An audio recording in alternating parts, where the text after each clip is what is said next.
अध्याय 9 समुद्रगुप्त और श्री नरेंद्र मोदी, एक तुलनात्मक विवेचना वीडियो स्क्रिप्ट उद्घाटन। नमस्कार। भारतीय इतिहास में कुछ ऐसे व्यक्तित्व हुए हैं जिनका प्रभाव केवल उनके शासनकाल तक सीमित नहीं रहा, बल्कि उन्होंने आने वाली पीढ़ियों के लिए भी एक स्थायी छाप छोड़ी। प्राचीन भारत में ऐसा ही एक नाम है, समुद्रगुप्त। एक ऐसे सम्राट जिन्हें इतिहासकार गुप्त साम्राज्य के सबसे शक्तिशाली और प्रभावशाली शासकों में गिनते हैं। उनकी सैन्य सफलताओं, राजनीतिक कौशल और व्यापक प्रभाव के कारण उनका नाम भारतीय इतिहास में विशेष सम्मान के साथ लिया जाता है।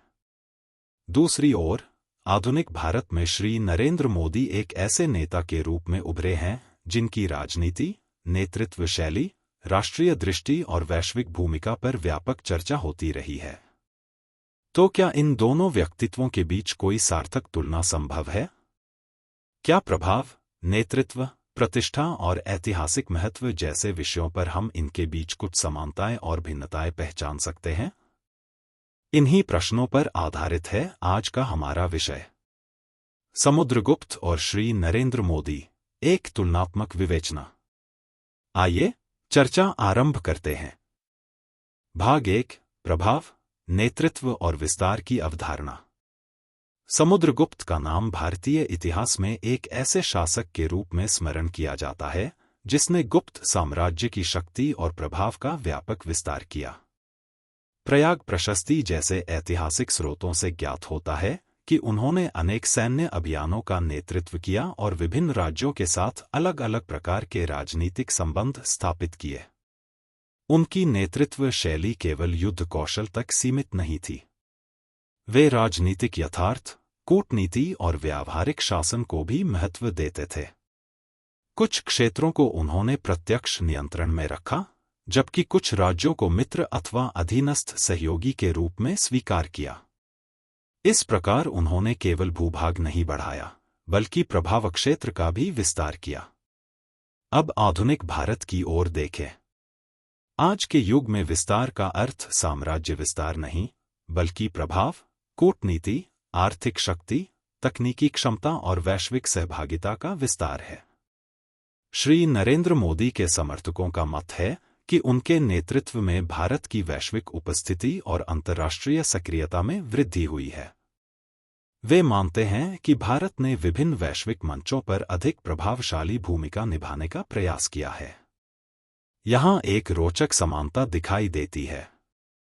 दोनों के समर्थक उन्हें अपने अपने युग में भारत के प्रभाव को बढ़ाने वाला नेतृत्वकर्ता मानते हैं, किंतु दोनों के प्रभाव का स्वरूप भिन्न है। समुद्रगुप्त का प्रभाव साम्राज्यिक और राजनीतिक था, जबकि आधुनिक भारत का प्रभाव कूटनीतिक, आर्थिक, सांस्कृतिक और वैश्विक सहभागिता से जुड़ा हुआ है। भाग 2, शक्ति, प्रतिष्ठा और ऐतिहासिक महत्व। अब हम शक्ति और प्रतिष्ठा के प्रश्न पर आते हैं। समुद्रगुप्त अपने समय के अत्यंत शक्तिशाली शासकों में गिने जाते थे। उनके शासनकाल में गुप्त साम्राज्य की प्रतिष्ठा में उल्लेखनीय वृद्धि हुई। कई राज्यों ने उनकी सर्वोच्चता को स्वीकार किया और उनका प्रभाव दूर दूर तक फैल गया। इतिहासकार उन्हें केवल विजेता नहीं, बल्कि एक सक्षम शासक और सांस्कृतिक संरक्षणकर्ता के रूप में भी देखते हैं। इसी कारण उनका स्थान भारतीय इतिहास में अत्यंत महत्वपूर्ण माना जाता है। अब श्री नरेंद्र मोदी की चर्चा करें। उनकी शक्ति का स्रोत लोकतांत्रिक जनादेश और संवैधानिक व्यवस्था है। उनके समर्थकों का मत है कि उन्होंने राष्ट्रीय राजनीति में व्यापक जन समर्थन प्राप्त किया और भारत की राष्ट्रीय तथा अंतर्राष्ट्रीय प्रतिष्ठा को मजबूत करने का प्रयास किया। वे भारत की वैश्विक दृश्यता, कूटनीतिक सक्रियता और राष्ट्रीय आत्मविश्वास को उनके नेतृत्व से जोड़कर देखते हैं। हालांकि आलोचक उनके कार्यों और नीतियों का अलग दृष्टिकोण से मूल्यांकन करते हैं, और लोकतंत्र में यही स्वाभाविक भी है। यहाँ एक महत्वपूर्ण अंतर दिखाई देता है। समुद्रगुप्त का ऐतिहासिक मूल्यांकन सदियों के परीक्षण से गुजर चुका है। उनका स्थान इतिहास में स्थापित हो चुका है, जबकि श्री नरेंद्र मोदी समकालीन इतिहास के व्यक्तित्व हैं। उनका अंतिम ऐतिहासिक मूल्यांकन अभी भविष्य के इतिहासकारों और आने वाली पीढ़ियों द्वारा किया जाना शेष है। भाग 3, समानताएं और असमानताएं।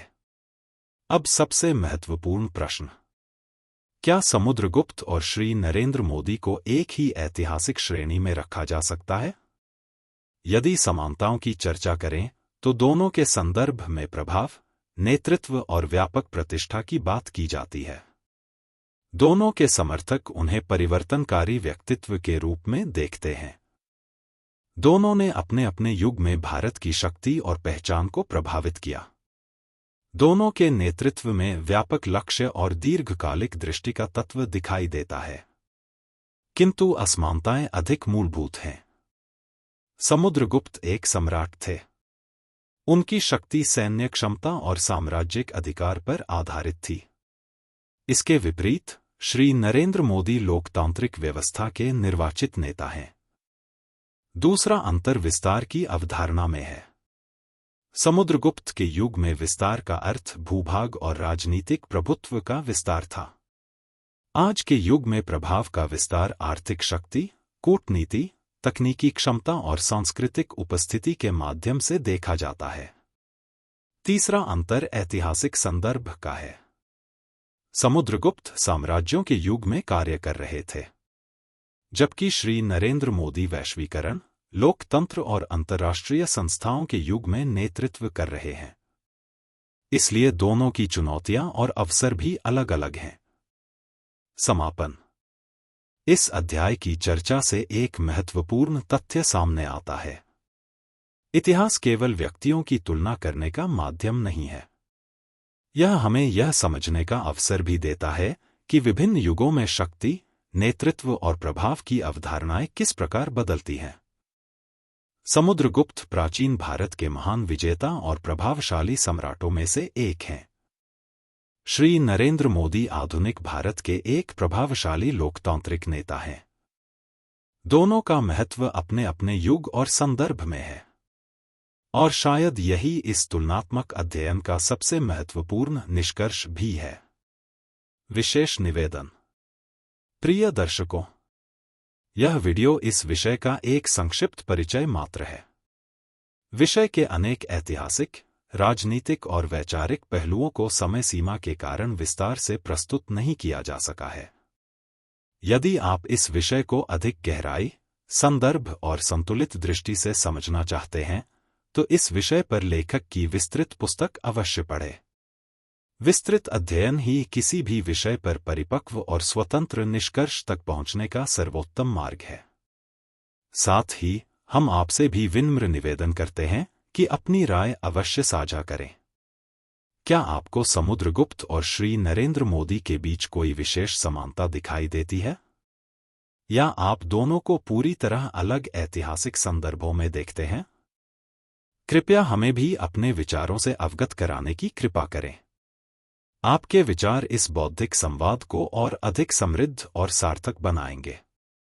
यदि आपको यह प्रस्तुति उपयोगी लगी हो तो वीडियो को पसंद करें, साझा करें और चैनल को सब्सक्राइब करना न भूलें। धन्यवाद। नमस्कार।